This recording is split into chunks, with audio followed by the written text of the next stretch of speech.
참 예수님, 참 예수님. 네, 주님의 은총과 축복이 여러분과 여러분 가정에 풍성하게 내리기를 빌겠습니다. 여러분 오늘 이렇게 만나 뵙게 돼서 반갑고 사랑합니다. 네, 제가 이제 그 코로나 전에 그 가톨릭 스튜디오에서 계속 한 달에 한 번씩 생방송으로 이렇게 강의를 했어요. 근데 한 달 전에 이제 그 요즘에 이제 좀 바빠져 가지고 교구 일도 바빠지고 그리고 이제 코로나가 이렇게 풀려가니까 이렇게 이제 강의도 다니고 그래서 좀 바빠져서 이제 가끔 강의를 해요 거기에서. 근데 이제 한 달 전에 매듭을 푸시는 성모님에 대해서 강의를 했습니다. 그 가톨릭 스튜디오에서. 그런데 제가 깜짝 놀란 게 뭐냐면 그 조회수가 굉장히 많이 이렇게 늘어났어요. 뭐 지금 한 3만 5천인가 이렇게 찍었더라고요. 이렇게 보니까. 제가 깜짝 놀라서 성모님께 기도했어요. 왜냐하면 많은 강의를 했는데 그렇게 많이 조회수가 갑자기 나오니까 이게 무슨 뜻인가 하고 성모님께 제가 여쭤봤어요. 그랬더니 이제 제 느낌이 뭐냐면 이 시대에 그 성모 신심이 많이 그 사그라들고 있다는 거예요. 우리 신자들에게. 예전에는 제가 그 본당에 미사로 이렇게 가면 30분 전에 묵주기도를 그렇게 많이들 했어요. 본당에서. 근데 지금은 그 묵주기도 하는 본당이 그렇게 많지 않아요. 그러니까 성모님께서는 그 구세사에서 그 역할을 보게 되면 사탄의 머리를 이렇게 딱 밟고 있잖아요. 그죠? 예, 성모님과 함께 했을 때 우리가 세상을 이기고 영적 전쟁에서 승리할 수가 있는데 그런 신심이 약해지기 때문에 이 시대에 많은 그 사탄의 세력들이 활부를 치고 돌아다니고 있는 거 아닌가. 그래서 이거는 메시지다. 성모님께서 그 신심을, 당신의 신심을 뿌리내리게 전파라는 어떤 그런 메시지구나. 그렇게 제가 이제 받아들였어요, 여러분. 성모님께서 파티마에 발현하셨을 때에 세계 제1차 대전 때 발현을 하셨다고요, 그분이. 그때 발현을 하셨는데, 그때 러시아 회개를 위해서 기도하라고 그랬습니다. 그래서 교황님께서 전 세계 가톨릭 신자들에게 러시아 회개를 위해서 기도하라고 했을 때 소련 연방 제도가 무너졌습니다. 근데 여러분 보세요. 지금 우리 신심이 약해져 가고 있으니까 지금 또 러시아가 저렇게 활부를 치고 돌아다니고 있다. 이건 사탄의 영향이다. 그래서 깨어있는 우리가 기도했을 때 전 세계가 평화롭고 우리나라가 평화롭고 우리 가정이 평화롭고 우리 개개인이 평화가 올 것이다. 예. 그래서 오늘은 성모님은 누구신가 여기에 대해서 말씀을 전하려고 합니다. 그리고 시간 되는 대로 또 구세사에서 성모님의 역할은 어떤 역할을 하셨는가. 구세사라는 것은 구원 역사를 말해요. 그러니까 구약뿐만이 아니고 지금 신약 시대에도 이 세상 마칠 때까지 성모님께서는 구세사, 구원 역사에 대해서 계속 활동하시는 분이십니다. 거기에 대해서 이렇게 말씀을 드리려고 합니다. 성모님께서는 여러분들이 잘 아시는 것처럼 하느님의 특별한 은총을 받으신 분이시다. 그래서 이것을 이제 성모님이 받은 그 은총을 그 4대 특은이라고 하기도 하고 이제 공식적으로는 성모 마리아에 관한 교의라고 하기도 해요. 교의라는 것은 뭐냐면 교회의 가르침이다 이런 뜻이에요. 자, 여러분들이 잘 아실 거예요. 첫 번째는 언제 없이 잉태되신 마리아, 두 번째는 하느님의 어머니, 세 번째는 평생 동정, 그리고 네 번째가 성모 승천. 이게 아주 중요해요, 여러분. 이거를 여러분들이 다 애우셔야 돼. 왜 그러냐면 성모 신심은 이 4대 교회부터 시작되는 거예요. 우리가 제대로 알아야 성모님께 제대로 청하고 또 성모님의 역할을 제대로 알아야 우리가 다른 사람에게도 말해줄 수 있는 것입니다. 그래서 여기에 대해서 제가 하나하나씩 풀어가면서 강의를 하겠습니다. 그럼 먼저 언제 없이 잉태되신 마리아, 자 여기에 대해서 말씀을 드립니다. 자, 언제 없이 잉태되었다. 이 말씀은 성모님께서 잉태한 그 첫 순간부터 오염되지 않았다, 언제 물들지 않았다, 이런 말씀이에요.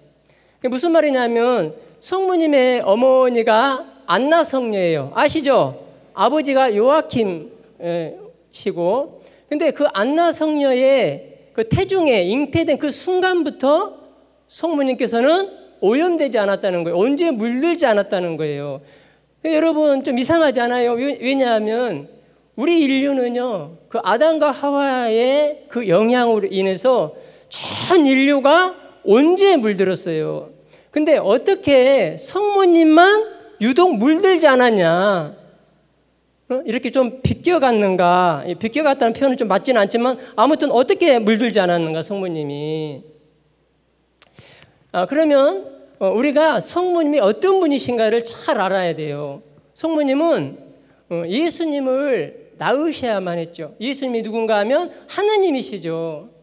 그러면 하느님은 아주 더러움도 함께 할 수 없는 분이시다. 그래서 죄의 그림자도 없으신 분이 누구신가? 하느님이시다. 이 하느님을 잉태해야 되기 때문에 성모님이 깨끗해야만 해요. 이것을 케노시스라고 그래요. 깨끗해야 돼요. 다 비우신 거고 또 언제 물들지. 그렇기 때문에 그 하느님을 낳으셔야 되기 때문에 이제 우리 교회에서 가르침이 뭐냐면 예수님의 십자가의 공로를 미리 입으셨다. 그래서 언제 물들지 않게 했다. 근데 이 부분도요 참 오묘해요. 왜냐하면 신기해요. 예수님은요 이 세상에 아직 오시지도 않았어요. 그래서 이 십자가의 구원을 아직 이루시지도 않았는데 성모님이 그 십자가의 공로를 미리 입으셨다는 거예요. 우리도 세례성사 때 원죄와 번죄가 다 씻어져서 우리 원죄가 다 씻어졌어요. 그 십자가의 피로 전부 다 씻어졌다고요, 우리도. 근데 성모님은 예수님이 오시지도 않았는데 미리 그 십자가의 공로를 입으셨다. 예. 그렇게 될 수 있었던 것은 이제 우리가 하느님의 속성에 대해서 좀 알아야 되는데 하느님은 전능하시다, 전지하시다. 그러니까 이게 다 속성인데 하느님 속성인데 하느님과 우리와의 다른 점이 뭐냐 하면 우리는요 우리가 뭐 오운하고 바라고 뭐 어떤 우리가 청하고 있는 거 그거 아무리 대라고 발을 동동 굴리고 펄쩍펄쩍 뛰어도 안 돼요. 그게 하느님 도움 없이는. 근데 하느님께서는 한번 명령하면 되는 겁니다. 생각하시면 이루어집니다. 이것이 하느님과 우리 인간과의 다른 점이에요, 이게. 그래서 그 전능으로 성모님께 그 십자가의 공로를 미리 입게 했다. 그래서 어쩌면 예수님께서 이 세상에 오셔서 다양한 방법으로 다른 방법도 있을 수 있는데 이 십자가를 지고 가신 이유가 성모님께서 그 공로를 십자가의 공로를 미리 입으셨기 때문에 이 십자가로 구원을 이루신 어떤 이유 중에 하나이기도 하는 겁니다. 자, 그러면 우리가 아담과 하와가 죄를 지었어요. 근데 우리하고는 아무런 관계가 없어요. 아담하고 하와하고 좀 억울해요, 그죠? 그 아담과 하와가 죄를 안 지었으면 우리 지금 천국에서 살고 있을 텐데 이렇게 고통도 없을 텐데 아담과 하와가 죄를 지어서 그 영향으로 우리가 언제 물들었어요? 자, 그러면 어떻게 그런 일이 벌어질 수가 있는가? 이걸 좀 알려면 단일성이라는 교리를 좀 알아야 됩니다. 이 단일성이라는 것은 하나라는 거예요. 하나. 전 인류는 여러분 뭔가 모르지만 하나로 연결되어 있어요. 전부 다 저와 여러분들과 전부 하나로 연결되어 있다고요. 그러니까 여러분들이 어떤 그 마트 같은데 그 다음에 뭐 편의점 같은데 식당 같은데 가서 이렇게 서비스하고 있는 서비스 종사하고 있는 그런 분들에게 함부로 대하면 안 되는 거예요. 아주 귀하게 아주 존귀하게 이렇게 대해줘야 되는 거예요. 왜? 하나로 연결되어 있기 때문에. 그런 의식 없으면 성당에서는 신자인데 밖에 나가서 함부로 살게 돼요. 신앙 따로 산 따로가 돼버려요. 그 하나로 전부 연결되어 있다는 것을 의식하면서 우리가 살아야 돼요. 그러니까 아담의 그 죄로 인해서 전 인류는 단일성이라는 교리로 하나로 연결되어 있기 때문에 우리가 그 온죄에 물들게 되었다. 그러면 반대로 예수님이 한 분이에요. 한 분. 이분이 이 세상에 오셔서 저 십자가의 피로 우리 인류를 구원하셨어요. 그러니까 이 한 분의 십자가의 공로로 전 인류에게 구원을 이루신 겁니다. 예. 이분 한 분. 이렇게 다 연결되어 있는 거예요, 우리가. 그래서 이 원죄는요, 어떻게 그 조상으로부터 물려받은 죄가 아니에요. 물려받았다, 이건 틀려요. 틀린 것이고, 그 짊어진 죄다. 가톨릭 교리서를 보게 되면 짊어진 죄다 이렇게 나왔어요. 이게 무슨 말이냐면 여러분, 그 물려받았다 이렇게 하면 우리 부모가 잘못을 해서, 우리 조상이 잘못을 해서 내가 그 뭐 벌을 받는다 이렇게 해버리면 이것도 가계 쪽으로 가야 돼요. 그래서 우리 교리는 가계 치유가 맞지 않는 겁니다. 마찬가지예요. 이렇게 좀 설명을 해볼게요. 코로나가 왔어요. 코로나가 왔는데 그 코로나에 걸린 그 산모가 아기를 낳았는데 그 아기도 코로나에 걸렸어요. 네. 그러니까 그 아기가 코로나하고 아무런 관련이 없어요. 근데 낳고 보니까 세상에 나와서 보니까 자기도 코로나에 걸린 거지. 이렇게 짊어진 죄라는 거예요, 언제는. 예, 이해 가시죠? 예. 자, 그러면 다시 성모님으로 돌아가서 자, 언제 물들지 않은 성서적인 근거를 조금 보겠습니다.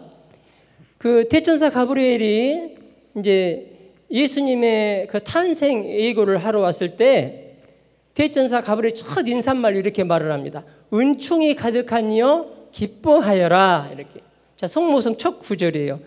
여기 아직 그냥 넘어가면 안 돼요. 우리가 어떤 기도를 할 때 또 성경 읽을 때 이렇게 꼭 밟고 가야 돼요. 꼭 이게 내게 되도록. 그러니까 은총이 가득하다.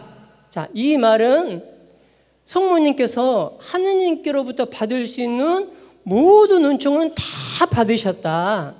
이게 은총이 가득하다. 그래서 완전한 은총, 충만한 은총을 말합니다. 죄가 없는 상태를 은총이 가득하다 이렇게 말을 하는 거예요. 그래서 이제 이거를 그 상존의 은총이라고 하기도 하고 성화의 은총이라고 하기도 하고 뭐 생명의 은총이라고 하기도 하는데 다 같은 말이에요, 이게. 여러분들이 복잡한데 다 같은 말이라고요. 그러면 그 성화의 은총의 상태인데 이 은총은 어떠냐면 그 아담과 하와가 하느님께로부터 그 처음에 받았었던 그 은총, 언제 물들기 전에 받은 그 은총을 성화의 은총이라고 그래요. 이 은총을 받았을 때 인간은 어떻게 살았느냐 하면 고통이 없었습니다.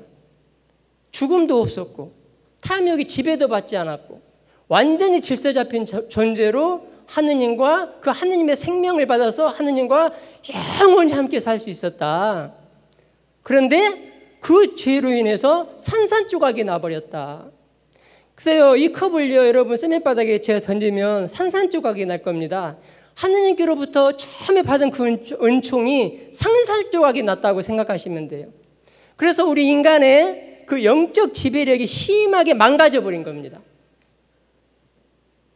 그래서 영적인 것이 육적인 것을 지배해야 되는데 반대로 육적인 것이 영적인 것을 지배하게 되었다. 여러분 요즘 세상을 보세요. 영적인 것이 육적인 것을 지배해요? 그러지 않아요.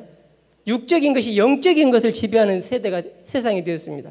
그러니까 정말 우리가 그 하느님 안에 머무르지 않으면, 성모님과 동행하지 않으면 제가 처음에 말씀드린 것처럼 우리는 영적 전쟁에서 패배할 수밖에 없다. 자, 이렇게 그 예수님의 탄생 예고를 통해서 성모님이 언제 물들지 않으셨다는 것을 이렇게 조금 엿볼 수 있다는 것입니다. 1854년 12월 8일 비오 9세 교황님은 회칙, 형언할 수 없으신 하느님이라는 그 회칙을 통해서 마리아의 무제한 잉태를 선포하셨습니다. 자, 두 번째, 성모님은 누구신가 했을 때 성모님은 하느님의 어머니시다. 자, 우리 가톨릭 교회에서 여러분 성모님을 공식적으로 이렇게 불러요. 그 미사 핵심 부분인 그 성찬 제2양식 중에서 이제 이렇게 신부님이 경문을 외우죠, 미사 때. 자, 제가 한번 읽어볼게요. 저희에게도 자비를 베푸시어 영혼으로부터 주님의 사랑을 받는 하느님의 어머니 복되신 동정 마리아와, 기억나시죠? 복된 사도들과 모든 성인들과 함께, 이렇게 쭉 경문을 읽어 가시잖아요. 그죠? 자, 다시 이제 해볼게요. 영혼으로부터 주님의 사랑을 받는 하느님의 어머니 복되신 동정 마리아와, 이렇게. 그러니까 성모님은 하느님의 어머니 그리고 복되신 동정 마리아가 가장 대표적인 호칭이다. 이것은 여러분 2000년 동안 사용되어 온 성모님의 공식 타이틀입니다. 그러니까 초대교회 때부터 성모님은 하느님의 어머니였어요. 근데 초대교회 때부터 하느님의 어머니였는데 그때는 문제가 되지 않았어요. 왜냐하면 다 하느님의 어머니로 받아들였어요. 근데 시간이 흐르면서 많은 이단들이 나타나기 시작했습니다. 그리고 이제 근본주의자들이 나타나기 시작했어요. 근본주의자라는 것은 뭐냐면 글자 그대로 해석하는 사람들을 근본주의자라고 그래요. 성경 글자 그대로. 근데 그 사람들이 반박을 하는 거예요. 성경에 어디 하느님 어머니라고 써져 있느냐. 여러분 지금 시대의 근본주의자가 누구겠어요? 한번 맞춰보세요. 지금 시대에 개신교 신자들이에요. 개신교 신자들이 그 지금 시대의 근본주의자, 그러니까 그 가톨릭을 받아들이지 않는 사람들, 그 사람들에 의해서 공격을 받았다. 그때나 지금이나. 근데 우리가 여기에서도 성모님이 누구신가? 자, 여기에 대해서 이제 잘 알아야 되는 것이죠. 성모님은 조금 전에도 말씀드린 것처럼 하느님의 어머니시다. 이제 하느님의 어머니라는 말은 성모님이 예수님을 낳으셨기 때문에 하느님의 어머니라는 거예요. 그러면 예수님은 어떤 분이냐면 삼위일체신 하느님 중에 제2의 위격이신 성자 하느님이시다. 자, 여러분 그 교리 삼위일체에 대해서 잠깐만 짚고 넘어갈게요. 우리가 정확하게 좀 알았으면 좋겠어요. 삼위일체인데 이걸 좀 따로따로 좀 봐봤으면 좋겠어요. 여러분들 그 이해를 돕기 위해서 삼위 이렇게 묻고 그 다음에 일체 이렇게 한번 묶었으면 좋겠어요. 자, 삼위라는 것은 세 분이라는 뜻이에요. 세 분, 삼위. 예. 그래서 그 성부, 성자, 성령이 여러분 실제적으로 구분돼요. 예? 실제적으로. 이건 라틴어로 페르소나라고 그래요. 위격을. 그 페르소나는 그 구분되는 것을 말하는 거라고요. 구분되는 거. 그러니까 그 성부 하느님, 성자 하느님, 성령 하느님, 하느님이 세 분이에요. 여러분 세 분. 위격으로. 그래서 어떤 분들이 가끔 이렇게 설명하신 분이 있어요. 그 삼위일체를 설명을 할 때 그 가정에서는 엄마이고 아빠이고 또 회사 가면은 뭐 사장님이고 회사원이고 또 이런 그 공동체 오면 봉사자이고 이렇게 설명하신 분이 있는데 이건 전혀 맞지 않는 이야기다. 그거는요 한 사람이 자기가 있는 곳에 호칭만 달라지는 것 뿐이에요. 그런데 하느님은 실제로 성부 하느님 계시고 성자 하느님이 계시고 성령 하느님이 계시다. 이해 가시죠? 예. 근데 이 세 분을 한 분이라고 하니까 우리가 이해가 안 가는 거예요. 한 분이라고 하니까. 일체 한 분이니까.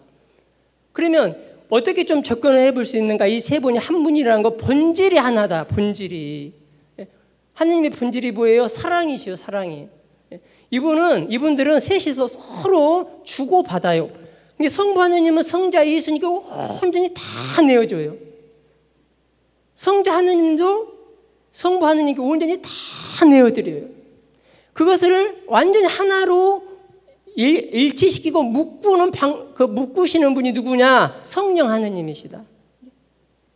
그래서 그 콘스탄티노플로스 신경을 보게 되면 성령을 어떻게 나왔냐면 성부와 성자에게서 발하신다 이렇게 나와요. 근데 성부와 성자가 온전히 하나가 되지 않으면 그 사랑으로 관계를 맺지 않으면 성령이 나올 수가 없는 거예요.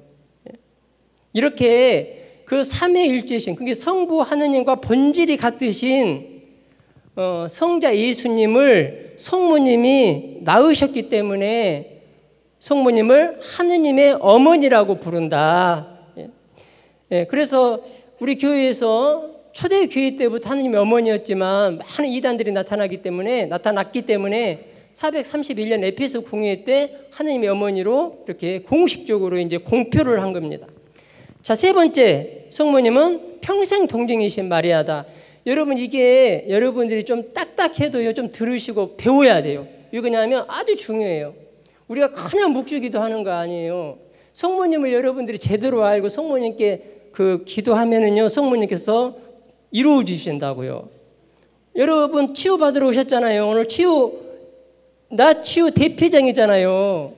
성모님께 제대로 알고 성모님께 여러분들이 이따가 여러분들의 소원을 말씀드려보세요. 분명히 성모님께서 여러분들의 기도를 들어주실 겁니다. 예. 자, 평생 동정이신 마리아. 이 말씀은 성모님께서 예수님을 낳으신 후에도 평생 동정이셨다는 것을 말합니다. 예. 낳으시기 전에도 동정이셨고 낳으신 후에도 동정이셨다. 예. 마찬가지로 자, 근본주의자들에 의해서 공격을 받았다. 예. 왜? 그 성경을 보게 되면 형제들이라는 표현이 나오고 또 성모님이 이렇게 예수님을 낳았을 때 첫 아들을 낳았다. 이런 표현들이 있어요. 그러니까 첫 아들을 낳았다는 것은 둘째도 있고 셋째도 있을 거 아니냐. 이렇게 이제 공격을 한다고요. 근데 우리 가톨릭의 가르침은 이렇습니다. 그 형제라는 표현을 이렇게 서로 다르게 해석하는 이유인데 그 시대에는 사촌들도 전부 형제라고 불렀어요. 왜 그러냐면 히브리어나 또 아람어는 예수님 시대의 언어를 말해요. 예수님 시대 뭐 그리스 다 같은 말이에요. 예수님 시대의 언어를 말하는데 그 히브리인들이 사용했던 히브리어나 그리고 그 아람어 중에는 사촌이라는 낫말이 없어요. 그렇기 때문에 사촌이라는 낫말이 없기 때문에 사촌의 형들도 다 형제라고 부르는 거예요. 이렇게 다 모닥거려서. 그리고 이제 첫 아들을 낳았다. 이 말은 우리가 구약으로 이렇게 올라가 봐야 됩니다. 구약으로. 야훼 하느님께서 이스라엘 백성들이 파라오에게서 400년 동안 노예 생활을 했어요. 이집트에서 생활해서. 이제 거기 구출하려고 모세를 파견합니다. 근데 그 파라오 왕구한 때문에 그 이스라엘 백성들을 내주지 않으니까 10가지 재앙을 내려요. 여러분, 파라오는 어떤 사람이냐면 한마디로 정의하면 완고한 사람이에요. 완고한 사람. 파라오는. 제가 이제 이렇게 보면 이제 여기 삼성산은 아닌데 저희 동네에 이렇게 보면 열심히 하신 분들이 있어요. 매일 미사도 다니고 묵주기도도 아주 열심히 바치고 그리고 매일 미사 이렇게 다니는 거예요. 근데 이렇게 이제 연세도 이렇게 들어가시고 근데 이렇게 보면은요 그 말을 보면 아주 차가워요. 그리고 냉랭해 사람이. 그리고 딱딱해 사람이. 그렇게 완고하면 안 되는 거예요. 뭔가 잘못되어 가고 있는 거예요. 신앙을 점검해 볼 필요가 있는 겁니다. 매일같이 매일 미사에 가서 성체를 영하면 나는 어떤 사람이 되어 가야 되느냐 하면 예수님의 마음을 닮아가야 되는 거예요. 예수님의 마음은 내 마음은 온유하고 겸손하다. 우리가요 아무리 큰 죄를 지었어도 예수님께서 우리에게 불효령을 내리면서 다가오지 않아요. 아주 겸손하게 아주 따뜻한 눈빛으로 바라보면서 우리에게 다가오신다. 우리가 대죄를 지었을 때도 그래요. 예수님은. 근데 매일같이 그렇게 미사 다니고 묵주기도 하고 또 기도회 다니고 그래도 굉장히 차가운 사람들이 굉장히 많이 있다. 이 말로. 그러니까 이게 이렇게 완고하게 되면 파라오 같은 사람이다. 그 사람은. 안 풀린다. 안 풀려 일이.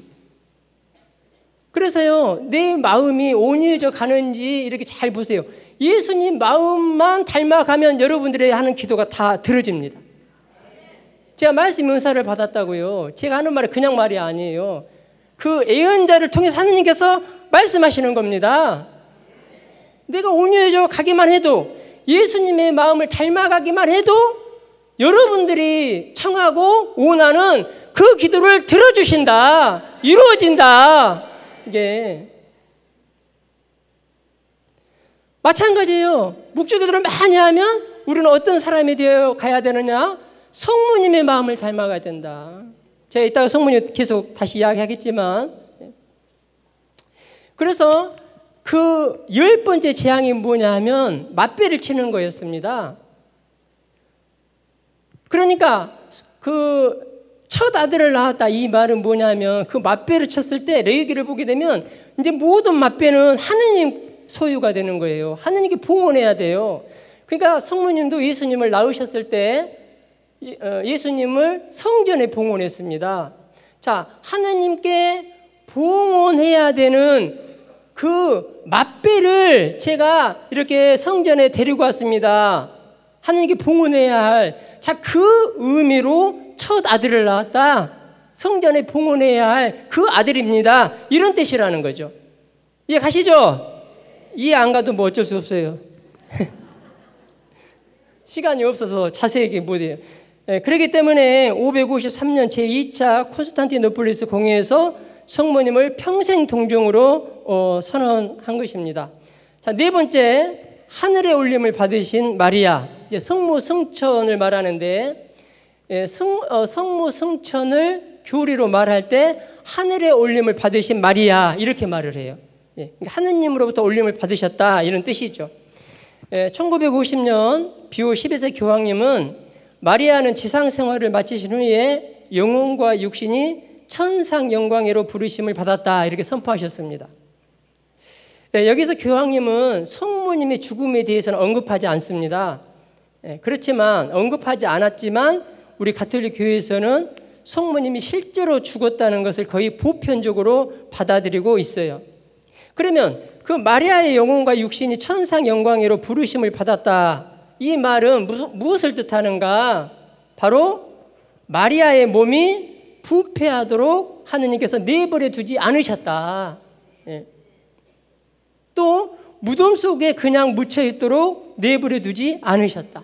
우리는 언제 물들었기 때문에 다 바로 죽으면 다 부패해요, 바로. 근데 성모님은 언제 물들지 않으셨기 때문에 부패할 수가 없는 것입니다. 죽음은 그 언제의 결과이니까, 죄의 결과이니까. 자, 그런 의미로 성모님께서 돌아가신 후에 영혼과 육신이 승천하셨다는 것이죠. 여기에 대해서 좀 재미있는 예화가 있어요. 이제 그 토마스 사도는요, 인도에 가서 선교를 하신 분이에요. 인도에서 순교하셨거든요, 그분이. 그 12제자 중에 토마스 사도가.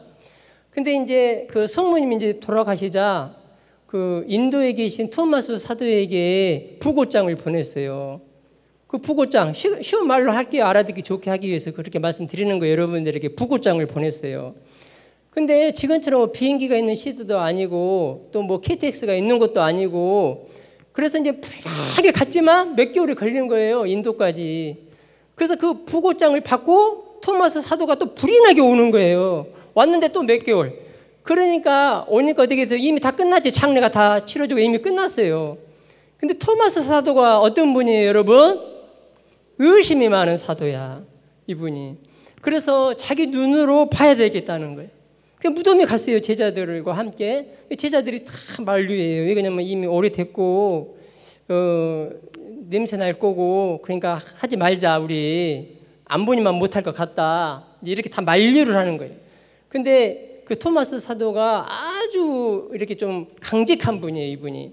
그래서 봉인되었던 그 성모님의 무덤을 이제 연 거예요.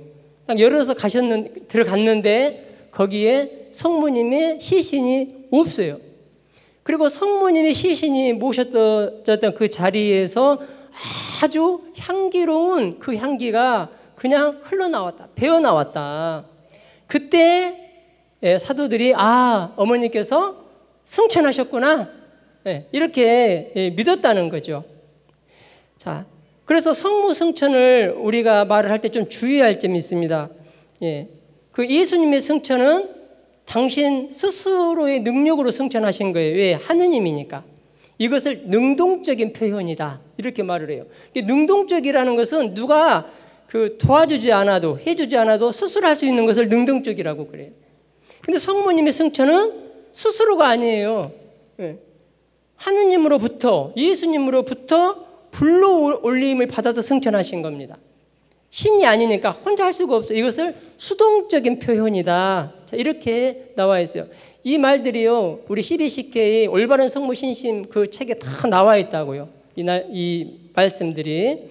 수동적 표현이라는 것은 스스로 할 수 없는 것을 말해요. 남의 도움을 받지 않으면 할 수가 없어요. 이거를 수동적 표현이라고 한다. 그래서 1950년 11월 1일 우리 그 6.25 사변 일어났던 그 해 50년 11월 1일이 모든 성인의 대축일입니다. 이렇게 외우면 금방 외워져요. 그때에 비오 12세 교황님께서 회칙 지극히 관대하신 하느님 이 회칙을 통해서 성모 승천을 교회로 선포하셨습니다. 자, 이렇게 성모님은 누구신가 했을 때 이제 저 따라서 하세요. 첫 번째, 언제 오신 때 되신 마리아. 두 번째, 하느님의 어머니. 세 번째, 평생 동정. 네 번째, 성모 승천. 네, 성모 승천을 교리로 말할 때는 하늘에 올림을 받으신 마리아 이렇게 표현한다. 자, 그러면 이제 성모님께서는 구세사에서 어떤 역할을 하셨는가? 제가 조금 전에 말씀드렸죠. 처음에 구세사라는 게 뭐라고 그랬어요? 구원 역사를 말하는 거예요. 구원 역사. 첫 번째로 성모님은 하느님만을 오롯이 바라보는 삶을 사셨다.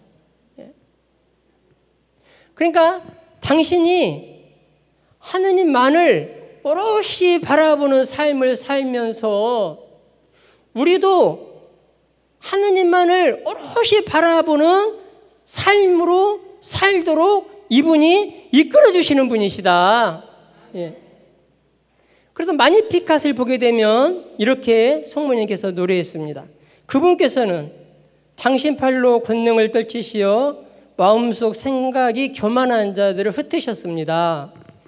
통치자들을 왕좌에서 끌어내리시고 비천한 이들을 드러눕히셨으며 굶주린 이들을 좋은 곳으로 배불리시고 부유한 자를 빈손으로 내치셨습니다. 자, 이렇게 노래하고 있어요. 여러분, 그 성모님이 그 하느님만을 오롯이 바라보는 삶을 사셨기 때문에 하느님으로 꽉 차 있는 분이셨기 때문에 이런 아름다운 노래가 나오는 거예요. 우리 마음 안에 하느님으로 가득 차 있으면 내 삶 안에 내가 하고 있는 일 안에 그 모든 것 안에 첫 번째가 하느님이 내 앞에 딱 있으면 우리 안에서도 이렇게 아름다운 영적인 노래가 나오는 거예요, 여러분. 내가 하느님으로 차 있는가 안 차 있는가를 보려면 다른 사람들과 대화할 때 내 그 화제가, 대화의 화제가 어떤 내용으로 주로 많이 하는가를 보면 알아요. 그래서 하느님만을 이렇게 오롯이 성모님께서 바라보는 삶을 사셨기 때문에 하느님께서 하시는 일을 알아볼 수가 있었다, 성모님은. 자, 그러면 통치자들을 왕좌에서 끌어내리시고 이렇게 나와 있는데 제가 공동번역을 보니까 권세 있는 자라고 나와 있어요. 그러면 이 권세 있는 자, 통치자는 어떤 사람을 말하는가? 물론 여기에 나와 있는 대로 뭐 어떤 그 권력을 가지고 있는 사람일 수도 있겠지만 그냥 넘어가 버리면 이 성경 말씀은 우리와 아무런 관계가 없어요. 그러니까 영적으로 우리와 연관을 시켜서 우리가 묵상해 봐야 되는 겁니다. 자, 통치자는 어떤 사람을 말하냐면 첫 번째로 하느님을 의식하지 않는 사람입니다. 하느님을 의식하지 않는 사람들이 바로 통치자예요, 여러분. 권세 있는 사람이에요. 그러니까 우리가 이렇게 살아가면서 또 다른 사람에게 이렇게 대화를 할 때, 말을 할 때 나는 하느님을 의식하면서 살아가고 있는지 이렇게 생각을 해봐야 돼요. 내가 다른 사람에게 말을 할 때 화났을 때도 마찬가지예요. 다른 사람한테 이렇게 탁 내뱉을 때 그때 하느님을 의식하는지 한번 생각을 해봐야 돼요. 제가 처음에도 말씀드리다시피 이 말이요, 어떤 사람은 그 말의 상처 때문에 평생 가슴에 멍이 들면서 살아가는 사람들이 있어요. 근데 우리는 이런저런 행동으로 한 지은 죄는 큰 죄라고 보는데 다른 사람에게 씻을 수 없이 큰 아픔의 말을 한 것에 대해서는 큰 죄라고 생각하지 않아. 여러분, 이 말로 다른 사람에게 상처 주었던 거, 큰 상처를 주었던 거, 이건 살인입니다. 살인이에요.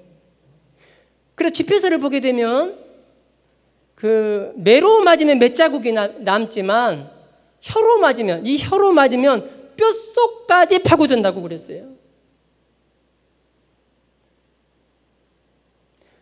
그러니까 이 말이 얼마나 중요한지 모릅니다. 처음에도 제가 말씀드렸지만 그 말이 아주 쌀쌀 맞은 사람들이 많아. 그리고 어떤 사람들은 보면 정말 열심히 하는데도 그 말이 막 안 칼져. 말들이 안 칼져요. 우리를 잘 살펴봐야 된다. 여러분, 내 자신을 하느님 앞에서, 성모님 앞에서 하나하나 성찰하면서 내가 요구를 가지고 개선되려고 할 때 그것이 치유입니다, 여러분. 나는 아무것도 개선하려고 하지 않고 변화되려고 하지 않고 그냥 치유만 바란다? 안 이루어져요. 쉽게 안 이루어져. 이루어질 수는 있겠지만 쉽게 안 이루어진다, 그거. 그래서 첫 번째, 내가 말을 할 때 하느님을 얼마만큼 의식하면서 다른 사람에게 말을 하는가. 여기 레지오 마리에 하신 분 계시겠지만 레지오 마리의 교본 제 3장을 보게 되면 마리의 정신이라고 나와 있어요. 그죠? 마리의 정신은요, 성모님의 덕행을 말합니다. 그래서 이 3장은 마리의 정신만이 아니고, 레지오 마리아만 하신 분들만이 아니고 우리 그리스도인의 정신이 돼야 돼요.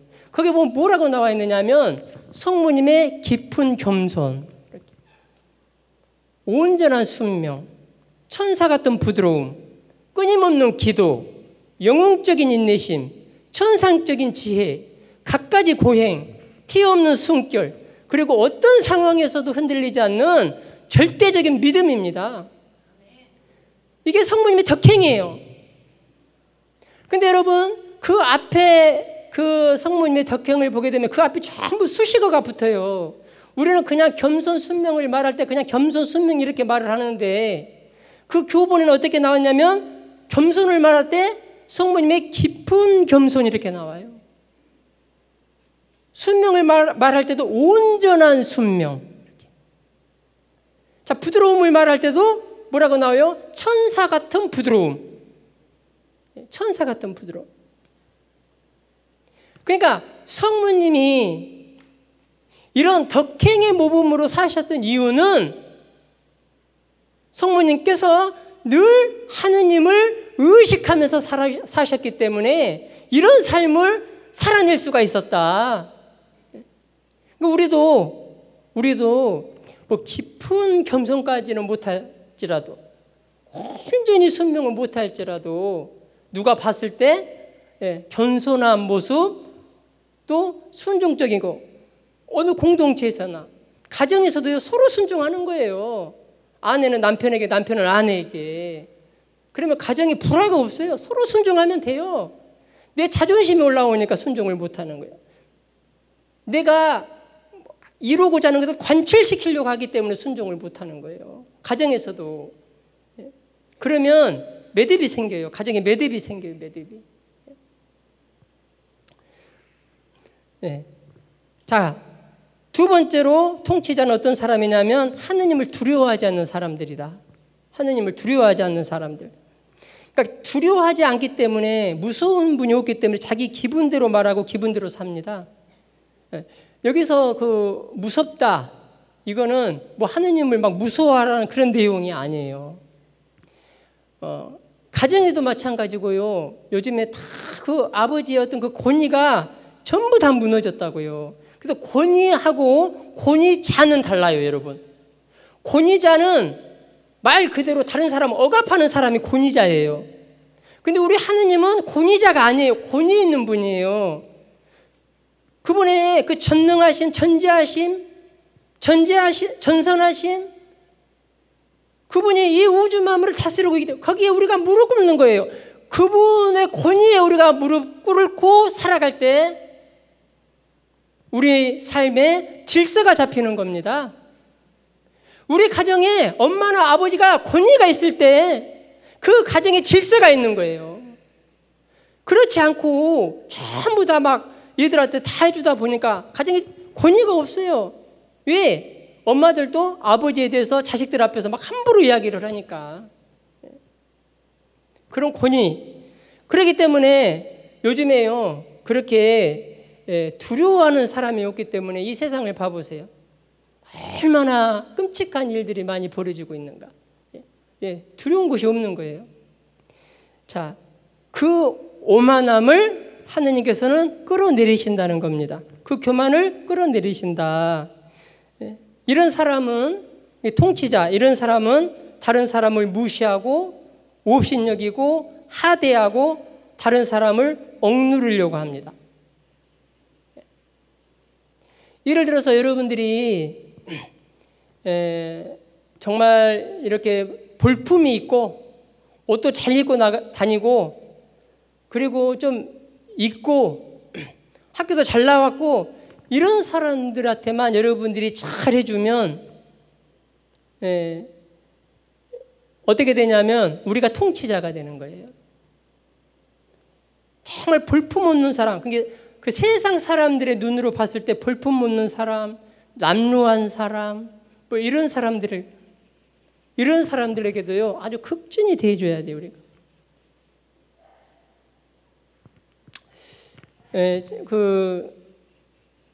제가 몇 년 전의 일인 것 같아요. 이제 아침에 이렇게 출근을 하는데 이제 신호등이 이렇게 딱 이제 멈췄어요. 빨간불이 들어와가지고. 그런데 딱 신호등에 대기하고 있는데 갑자기 뒤에서 누가 제 차를 쿵 하고 받았어요. 깜짝 놀랐죠. 약간 거기도 약간 휘청거렸고 제가. 그래서 내려서 봤더니 그 젊은 대학생이었어요. 제 차를 받은 그 얘가 젊은 대학생이. 근데 그 젊은 대학생이요 차에서 내리더니요 저에게 손을 싹싹 빌면서요 한 번만 봐달래요. 아니 차를 받아가지고 반바가 쑥 들어갔는데 봐달래. 없었던 것처럼 해주라 이거예요. 그래서 제가 말이 안 나오는 거예요. 여러분 가장 신사적으로 해결하는 방법이 뭐겠어요? 보험 처리하면 돼요. 이게 가장 신사적인 거예요. 뭐 옥신각신 할 필요가 없어요. 내가 잘못했든 상대방이 잘못했든. 그러면서 하는 말이 뭐냐면 자기가 오늘 아버지 출장 갔는데 아버지 차를 모르게 가지고 왔대. 그러니까 봐달래. 그래서 이제 보통 어른들 같았으면 제가 이제 막 이렇게 말을 했겠는데 그 대학생이 저에게 그 아버지 모르게 차를 가지고 왔으니 이거 이제 알면 큰일 난다는 식으로 막 하니까 제가 불쌍해지더라고요, 갑자기. 그래서 그냥 가라고 그랬어요. 왜? 바로 그때 저는 하느님을 의식하게 되었다. 하느님을. 바로 그때 저는 하느님의 권위에 무릎을 꿇게 되었다.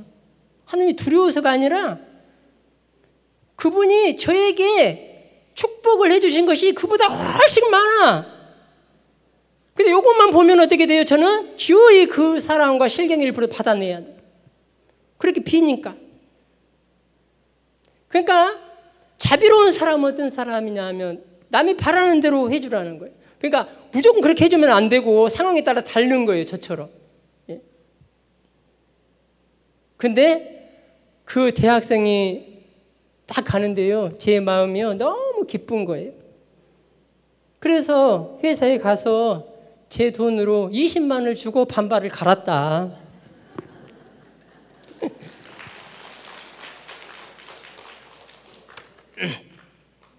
무시하면 안 된다. 업신여기면 안 된다. 하대하면 안 된다. 내가 그런 사람까지도 그런 사람한테도 무시하고 하대하면 나는 어떤 사람인가? 통치자라는 거예요. 권세 있는 자라는 거예요. 자, 그 다음에 비천한 사람을 드러높이신다고 그랬습니다. 이런 사람은 어떤 사람이냐 하면 하느님 없이는 살 수 없다고 하는 사람이에요. 여기서 비천하다 이 말은 하느님의 눈으로 봤을 때, 세상 사람의 눈으로 보면 하느님 없이는 살 수 없다고 하는 사람을 이상하게 봐요. 되게 이상하게 본다고요. 그래서 하느님의 눈으로 봤을 때 하느님 없이는 살 수 없다고 하는 사람, 바로 여러분들이 비천한 사람이에요. 여러분들, 저와 여러분들이 하느님 없이는 살 수 없다고 하는 사람입니다. 자, 이 사람들의 그 마음은 어떤 마음인가 하면 가난한 자예요. 마음이 가난한 사람들. 그리고 진복 8단에서 마음이 가난한 사람은 하늘나라가 그들의 것이다. 하늘나라가 바로 여러분들의 것입니다. 그러면 이 마음이 가난한 사람들은 어떤 사람이었냐? 구약에 바로 성모님과 같으신 분이셨다. 그 성모님은요, 이스라엘의 남은 자예요. 그 이스라엘의 남은 자가 있었기 때문에 우리가 신약 시대를 살아가고 있는 겁니다. 여러분들이 여러분 본당 신자로서의 남은 자가 돼야 돼요. 이 삼성상 기도회에 여러분들이 남은 자가 되어야 돼요. 그러면 그 남은 자를 통해서 하느님께서는 하시고자 하시는 그 일을 이루신다는 겁니다. 마찬가지예요. 가정에서도.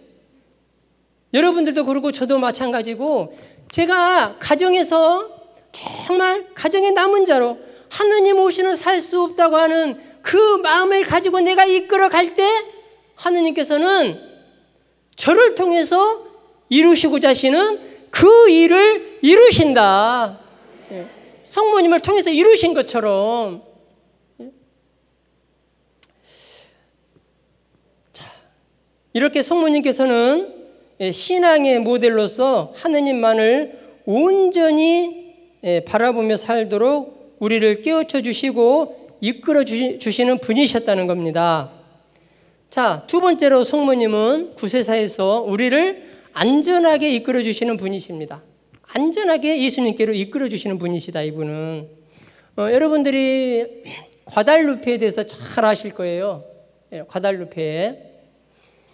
1531년에 아즈텍 인디언인 후안 디에고에게 성모님께서 발현을 하셨어요. 실제로 발현을 하셨어요. 그 발현하셔서 그 발현한 장소에 성당을 지으라고 대주교에게 가서 말을 해라. 이렇게 성모님께서 후안 디에고에게 말을 했어요. 그래서 이제 그 후안 디에고가 대주교님에게 가서 그걸 성모님의 메시지를 전달을 했어요. 근데 믿지 않았어요. 믿지 않았겠죠, 당연히. 왜? 인디언 말을 누가 믿어주겠어요, 그죠? 근데 성모님께서 말씀하시니까 계속 가서 주교님에게 여기 성당을 지으라겠다고 계속 메시지를 전달하는 거예요. 그러니까 이제 주교님께서 그러면은 당신이 이렇게 매일같이 와서 말을 하니 그 성모님이 발현했다는 그 표정을 한번 가지고 와봐라, 다음에 올 때는. 그래서 그 말을 성모님께 전했어요. 이 인디언이. 전하니까 그러면 성모님께서 내일 어느 산에 가면 거기 장미꽃이 피어있을 텐데 그 장미꽃을 꺾어다가 주교에게 갖다 줘라. 여러분, 그때는 아주 추운 겨울이었습니다. 그리고 그 산에는 돌밭이에요, 돌밭. 그리고 가시덤불이 아주 무성하게 가시덤불로 이렇게 차 있었던 그런 땅이었어요. 그런 산이었습니다. 근데 그런 산이었는데 후안 디에고 가서 보니까 장미꽃이 만발해 있는 거예요. 그 추운 겨울에 장미꽃이 필 수도 없어요. 그것을 꺾어다가 망토에 담아서 주교님에게 간 거예요. 그래서 주교님한테 가니까 주교님이 뭐 표정을 가지고 왔느냐 하니까 네, 가지고 왔습니다. 바로 이것입니다 하면서 망토를 펼쳤어요. 그 망토를 펼치는 것과 동시에 주교님이 깜짝 놀라시는 거예요. 왜? 그 추운 겨울에 장미꽃을 가지고 온 것도 놀랄 일이지만 그 망토에 성모님이 발현하셨던 그 그림이 그대로 찍혀 있었습니다. 그래서 주교님이 거기에 무릎을 꿇고 책을 보게 되면 회개하셨다고 나와요. 믿지 않았다는 것에 대해서. 그래서 거기에 성전을 짓게 되었다. 그래, 여러분, 지금 이 말을 이제 하려고 그래요. 그러면 그 당시에 과달루페에서는 어떤 일이 벌어지고 있었는가? 그 성모님이 발현하셨을 때 그 당시에 과달루페에서는 어떤 일이 벌어지고 있었는가? 여러분, 그 아즈텍 문명, 마야 문명, 잉카 문명 들어보셨죠? 예. 그 세 문명은요, 인신공양을 하는 문명이에요. 이게 인간을 잡아다가 신에게 바치는 그런 문명이에요. 근데 후안 디에고는 그 앞에 뭐가 붙냐면 아즈텍 인디언 후안 디에고예요. 아즈텍 문명 속에 살아가고 있었어요. 그러면 그 당시에는 1년에 자그마치 2만 명 이상의 그 여자들과 여성들과 어린 아이들을 잡아다가 그 돌뱀에게 바친 거예요, 여러분. 얼마나 끔찍한 일이 벌어지고 있었는가. 그러면 그냥 바치는 것도 아니에요. 목을 치고 돌칼로 이 가슴을 열어서 심장을 끄집어내서 바치는 거예요. 그 두려운 사람들이 얼마나 두려웠겠어요, 여러분. 상상을 한번 해보세요. 그 2만 명이면은요, 여러분, 1년에 365일이니까 제가 나눠보니까 하루에 거의 54명, 55명을 잡아다가 바친 거예요. 그 사람들이 그 전쟁을 해서 그 지역에 있는 그 인디언들을 잡아다 그 사람들을 인질로 삼아서 바친 거예요. 바로 그 시점에, 그런 시점에 성모님이 과달루페에 발현하셔서 거기 성당을 지어서 다 청산을 하셨다. 그러면 여러분, 우리가 믿고 있는 하느님은 어떤 분이신가? 그렇게 무지막지한 하느님이신가? 우리가 믿고 있는 하느님은 우리 인간의 생사화복을 주관하고 계셔요, 여러분. 저와 여러분들의 모든 생사화복을 주관하고 계신 분이 누구신가? 바로 우리 아버지시다. 우리 하느님이다. 그러니까 인간의 생사화복을 주관하고 계시는 분이시니까 우리가 우리 아버지께 부탁을 하면 아버지께서는 들어주신다. 여러분들이 아버지께 정말 그 마음의 문을 활짝 열고 정말 순수한 지향을 가지고 아버지께 부탁을 하면 아버지께서 못 들으신 채 하실 리가 없다. 이분이 이 우주 만물을 창조하시고 시작도 없고 끝도 없으신 알파의 오메가이신 하느님, 열면 닫을 자가 없고 닫으면 열 자가 없는 전지전능하신 하느님, 그 영역으로 누가 침범할 수가 있는가? 그분의 말씀 한마디면 천사들도 두려웠던다. 바로 이 하느님이 누군가? 우리 하느님이다. 근데 이분은 우리 인간에게 뭘 바치라고 하지 않아요. 그 돌뱀에게, 그 돌뱀이 뭐라고 말이죠? 사람을 잡아다 바치고 우리 하나님은 뭘 바치라고 하지 않는다. 그냥 사랑과 은총만을 폭포수처럼 쏟아주시는 분이시다. 이분이. 그 하나님이 우리에게 그렇게 말하는 거예요. 내가 너희 아빠가 되어줄게. 네 아빠가 되어줄게. 나를 아빠라고 불러. 나를 아빠라고 부르면서 내 옆에 붙어 있어. 그리고 네가 원하는 거 있으면 말을 해. 내가 들어줄게. 근데 아빠라고 부르면서 정말 내가 아빠를 의식하면서 내가 이렇게 기도해 본 적이 있는가?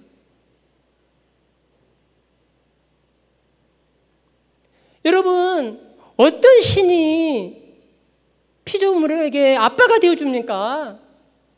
아빠라고 부르라고 합니까? 듣도 보지도 못했어요. 세상에서도 권력이 있고 좀 가진 것이 있고 어떤 배경이 좋으면 다른 사람을 깔아뭉개고 업신여기고 소위 요즘으로 말하면 갑질을 하고 그러는데, 우리 하나님은 그렇게 전능하신 하나님이신데도 불구하고, 모든 것이 그분의 손에 있는데도 불구하고 그분께서는 우리에게 오직 사랑과 은총만이 풍성하게 내려주신 분이시다. 이분이. 주님께 박수 한번 쳐드리세요. 그 하나님을 우리가 믿고 있는 것입니다, 여러분. 그 하나님을. 여러분, 바로 성모님께서는 이런 하느님께로, 이 사랑의 하느님께로, 이 아버지께로, 당신 아들 예수님께로 우리를 이끌어주시는 그 역할을 하시는 분이시다. 우리 죽을 때까지 여러분들을 그렇게 이끌어줄 거예요. 그래서 거기 후안 디에고에게 발언하셔서 거기서 성당을 지었을 때 여러분 7년 동안 자그마치 800만 명의 인디언이 개종을 했습니다. 800만 명이면 어마어마한 숫자예요, 여러분. 제가 수원교구인데 우리 수원시 인구가 120만 명밖에 안 돼요. 120만 명. 서울 인구가 1000만 명 좀 넘었는데 지금 경기도권으로 다 이렇게 이주를 하고 이제 900만 명대로 떨어졌어요. 거의 서울 인구 정도의 그 많은 숫자들이, 그러니까 거의 다 개종했다고 보면 되는 거예요. 그리고 거기서 끝난 것이 아니라 그 발현의 영향으로 중남미가 예수님께로 전부 돌아오게 된 겁니다. 중남미가요, 여러분, 인신공양을 기본시했던 곳이에요, 여러분. 성모님께서는, 여러분 잘 들으세요. 이제 마지막에 시간 다 됐어요. 성모님께서는 지금도 그런 후안 디에고와 같은 그런 순수한 영혼들을 찾고 계십니다. 아주 독실한 천주교 신자였어요, 후안 디에고가. 그런 영혼을 찾고 계신다. 왜냐하면 그 영혼들을 통해서 예수님께로 인도하기 위해서 협력자가 필요하기 때문에 그렇습니다. 바로 그 주인공들이 저와 여러분들이 되었으면 좋겠습니다.